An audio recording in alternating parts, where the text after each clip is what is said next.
Welcome back to Tea and Table. I'm Annie, and this is a podcast that is not actually about tea or tables, but rather about board games. More specifically, it's about me making a board game about hacking. That said, I am drinking tea while recording this.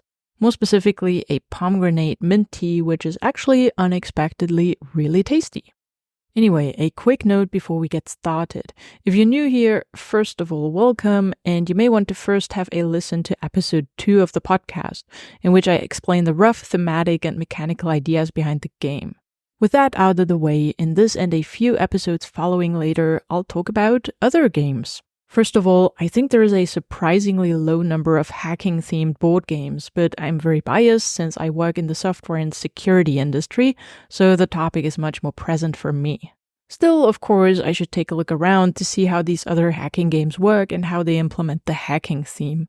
And since I'm very professional, I'll call it market research. I'll split this up into probably 3 episodes and I'll throw them in occasionally. So what's my goal here? First and most importantly, I want to see how other games bring the hacking theme to life. I'm curious how detailed they get both in terms of mechanics and in terms of using concepts and technicalities from the world of hacking. Second, and this one is obvious, it's good to look around for inspiration. Maybe there is an interesting detail to iterate on, a concept I haven't thought about, stuff like that. And finally, third, I want to assess roughly how my game compares to existing games in terms of complexity, mechanics, and the interpretation of the theme. So let's get started in this episode with the single most obvious hacking-themed game, Android Netrunner. This is a 2-player living card game that was first released in 2012 by Fantasy Flight Games, but has since been discontinued. However, it still has a passionate fan community, and there is even a fan project that sells new cards today. The game is set in the distant future, where humans have settled on other planets in space, people hook their brains up to computers, and big technology corporations control all aspects of life. So that's a very cool science fiction setting, and the theming and world building focuses a lot on that. Now, how does Android Netrunner implement the hacking theme? One player will play a big corporation that is trying to advance agendas to score agenda points, which are essentially the victory points of the game, while the other player is a rogue hacker trying to disrupt the corporation by stealing agenda points from it. Now, looking at the base concepts in the game and the content on the cards, it uses a ton of very thematic computery terms and ideas. There are servers, traces, links, things that are hosted and can be upgraded, and the Netrunner installs hardware and programs in their play area. The game even renames standard card game concepts like your hand, which is grip, the draw deck, which is the stack, or the discard pile, which is the heap. Now, as a side note, a stack in computer science is a list from which you can only ever take the top item, and a heap is, very broadly speaking, a list that is ordered, which is a cool little detail since the Netrunner's discard pile may not be rearranged during a game.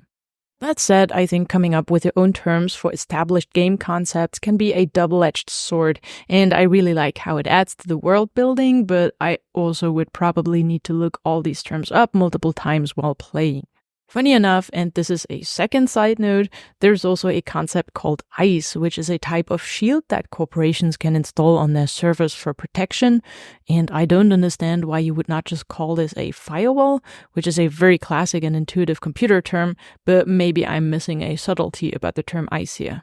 Now, the game not only uses a lot of computer slang, but I think it also really integrates the overall setting into its mechanics.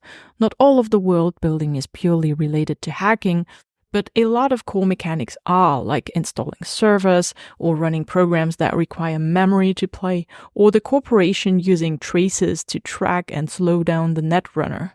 So what can I take away from all of this? First, I'm aiming to make a very different game. Android Netrunner is a living card game, which is similar to a trading card game, but without the gambling aspect since you know in advance what's in an extension pack. It is more complex than what I'm trying to make, and it is a highly competitive 2-player game, while I'm making a cooperative game.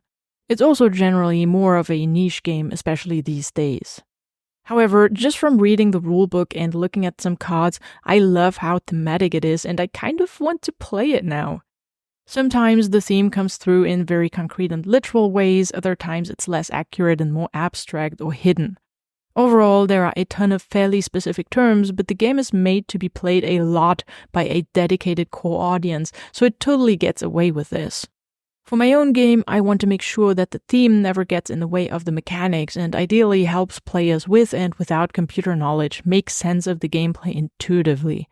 So I will probably stay away from using obscure and abstract terms for the structure and core aspects of the game, like renaming the discard pile and calling it heap. I think the more obscure references might be more suitable for the content in the game, for example, the names of the command cards you can play. In terms of inspiration, I like how Android Netrunner groups cards into categories like programs or hardware, and I'm already planning on doing something similar for the cards in my game.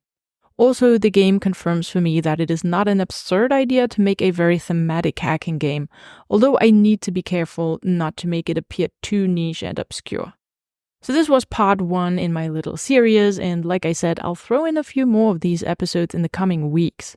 Until then, feel free to say hi, my contact details are in the show notes, and I'll talk to you next time.